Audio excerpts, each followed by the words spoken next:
Oh, Victoria, so great to talk to you today. How are you doing? I'm doing well. I'm getting through it. Good for you. Well, listen, congratulations on the new book, on the new series. I want to ask you, though, with having such huge success with the Red Queen series, how hard was it for you to dive into something completely new?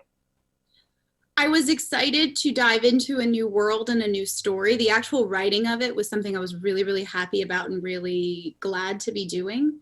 But the release is I think, more nerve wracking. Not just because, you have the pressure of a series that did really well and found a great audience and got so much support, and you want that again. But also because I know the dangers now. I didn't last time. That was my debut series. And now I sort of know what there are to dodge and what things are out of my control, and you just kind of hope. I was a little bit of ignorance is bliss the first time around, and now that ignorance is gone.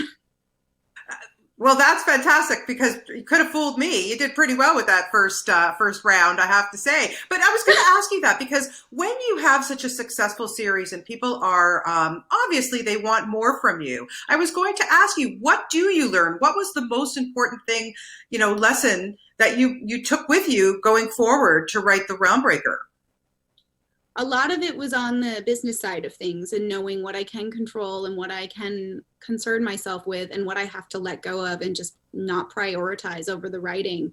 My first job is to write the story, and there are so many things that I have to kind of let just happen and move on and turn the cheek, so to speak. But then in terms of craft, I feel like I learned more about myself as a writer. I learned what my tastes are. I figured out what I want to do as a writer through Red Queen. And I think you can really see an evolution of my craft from that first book to the last book. And hopefully Realmbreaker is an escalation of that.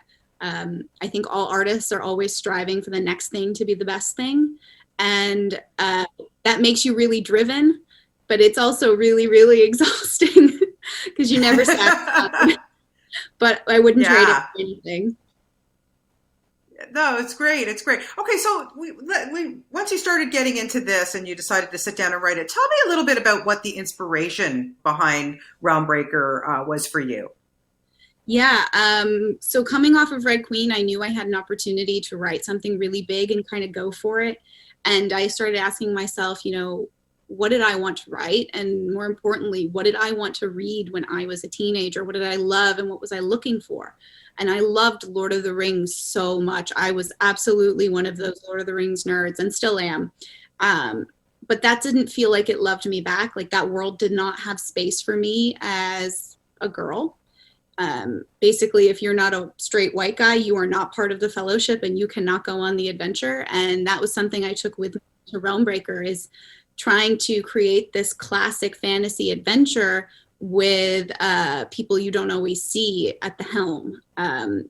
This is a story about what happens when those classic fantasy heroes fail, and sort of the JV team has to step up, and they are not heroes and they are not the people who would normally be called on. They're a teenage girl who doesn't know who she is, and an assassin and a squire and a really not so connected immortal warrior, and people who otherwise would not be heroes. Yeah, it's wonderful. And I was going to say, there are so many people who will relate to these characters, especially young girls who will relate to Corain. And I wanted to ask you how much of Victoria is in Corain? There's a lot of me and also a lot of what I wish I was. And I think a lot of all writers do that. We take pieces of ourselves and we put them in every character because that's how we connect to them, especially the villains. We definitely put ourselves in the villains because otherwise we wouldn't understand them and they wouldn't feel real.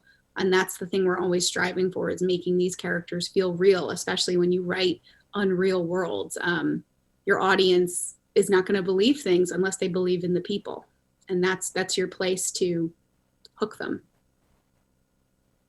Absolutely, absolutely. And I wanted to ask you because once you start diving into it and writing it, I mean, you can go anywhere. Like you can use your imagination and pretty much write whatever you want. What was the most fun for you creating these characters and especially Corain and what she goes through? I had a lot of fun creating a female heroine whose strength wasn't physical. Her superpower is very much her intelligence. And I really liked writing female characters all across that spectrum of what strong females mean. You know, we have the ones who are physically very capable, we have the ones who are mentally very capable. We have women making choices that aren't necessarily the good choice, and taking control of their situation in ways that aren't necessarily the heroic way. So I wanted to show the full range of what it means to be a female hero in a story. Yeah. Who was your favorite writer when you were growing up as a young girl? Growing up, I was very much a Lord of the Rings person, but the very first fantasy novel that I really connected to was Ella Enchanted by Gail Carson Levine. That was the first story that kind of grabbed me by the neck and pulled me into the world. And it just kind of electrified my brain. Yeah. Well, congratulations on this. I know people are going to want to take this journey with these new characters. It's very, very exciting. So, best of luck to you. Great success, and pleasure to talk to you this morning, Victoria. Thank you so much for your time.